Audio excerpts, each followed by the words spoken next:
We have so much opportunity at our fingertips.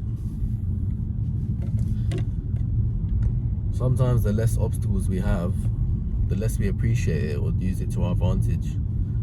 You know, we have a privilege and we just think that's the norm.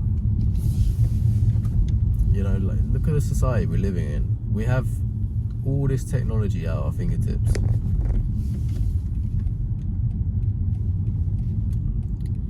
All the payment plans for everything.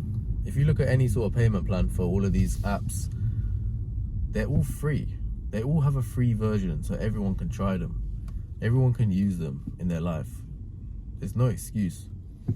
And they make the standard version, the premium version, the layers. So we don't have to pay to use ChatGPT. We don't have to pay to use Notion. We don't have to pay to use YouTube. We don't need to pay to use, what other tools do we use?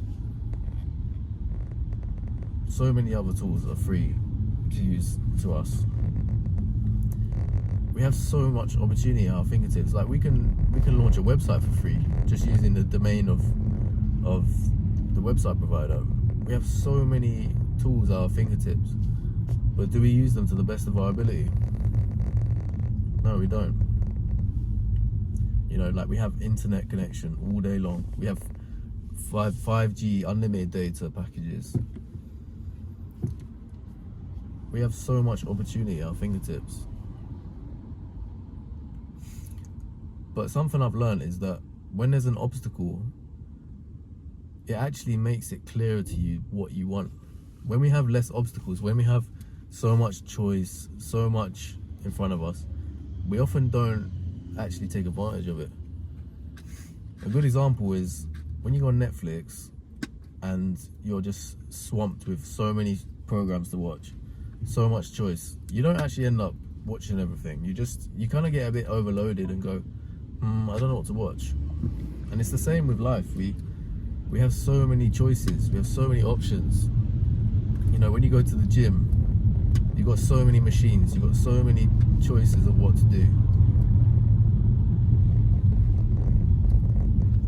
But when you strip it down to, for example, if you go gym and you have an injury and you can only train certain muscles with certain movements, well, what ends up happening is you train that muscle with that movement and you're grateful for it. You realize, okay, well, like I have obstacles in other categories, but I can go harder in this category. And when I'm back from this injury or this obstacle, when I've cleared this obstacle out of the way, then I can do that thing and I'll be happy when I do that thing. So many times when I've had obstacles, and I know other people experience this too, it's the obstacles that make the path clearer. Anyone can go and do I think that's why people struggle so bad mentally nowadays, because people know that they can go and do anything in their life. The only person stopping them is themselves.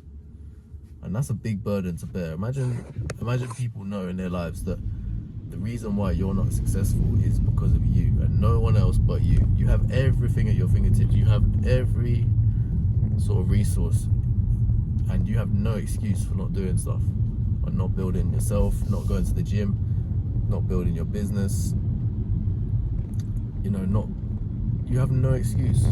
That's a big burden to bear.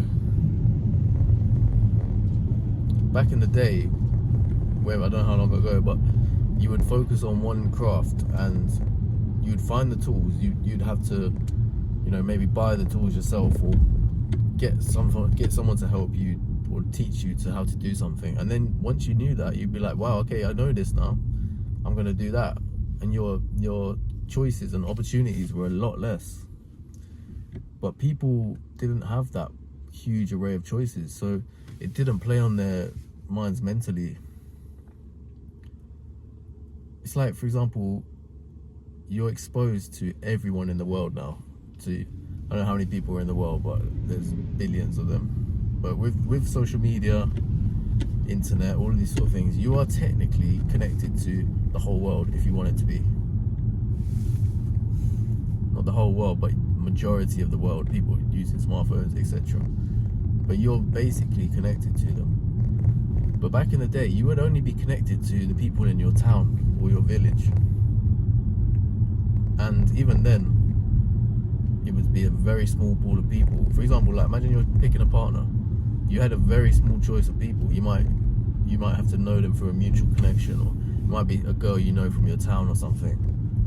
But now you have literally so many potential connections in the world through social media. But has it improved dating? Has it made dating easier? No, because there's so much choice, and also people are not connected. They might potentially be connected, but they won't be. It's as simple as that. So the point is that less choice sometimes makes the path clearer. You know, less choice can mean you've got an injury and you can't do all the movements in the gym that you wanted to do. Like I experienced this in my hand, but it made me focus on what I can do, and it made me really appreciate my hand when I got better.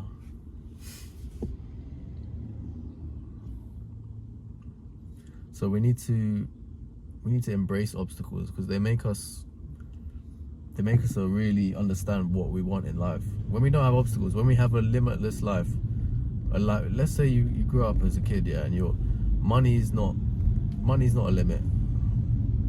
You know, you have no limits in life. Like imagine, for example, Ronaldo's son or a celebrity's son. They got no limits in life at all.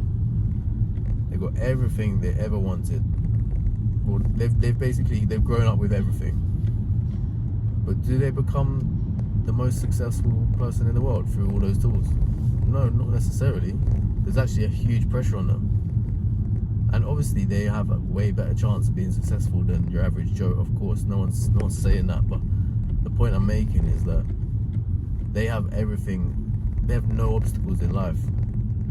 But that makes it harder, because they don't really know what they want. They can be anything they want to be, and they don't know what they want to be.